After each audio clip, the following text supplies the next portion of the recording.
દેશ પ્રેમ, દેશદાઝ અને દેશ પ્રત્યેની લાગણી અને દેશ પ્રત્યેની વફાદારી આ અફનાન ખાન જેવી હોવી જોઈએ. 4 વર્ષનો નાનો બાળ, એક નાનું ભૂલકું પોતાની કાલી ગેલી ભાષામાં દેશના સિપાહી છું એવી વાત કરી રહ્યો છે, એવું ગીત પ્રસ્તુત કરી રહ્યો છું. મિત્રો, હાલ અત્યારે 15મી ઓગસ્ટ અંતર્ગત અલગ અલગ જગ્યા પર હર ઘર તિરંગા અભિયાન ચાલી રહ્યું છે, એટલે કે તિરંગો લહેરાવાની વાત કરવામાં આવી છે.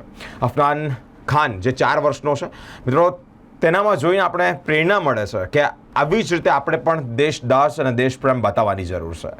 પોતાના ઘરે જે તિરંગો લહેરાવ્યો છે, પોતાની એક કાલી ગેલી ભાષામાં તેણે જે ગીત ગાયું છે રાષ્ટ્ર પ્રત્યેનું, મિત્રો, એ સાંભળવા જેવું છે, એ જોવા જેવું છે. આપનો જે ફોટો છે, એટલે કે હર ઘર તિરંગા અભિયાન, તમે જે ઘરે લગાવેલો ફોટો અમારી સાથે શેર કરો. સ્પાર્ક ટુડે ન્યૂઝ પર અમે આપને બતાવતા રહીશું.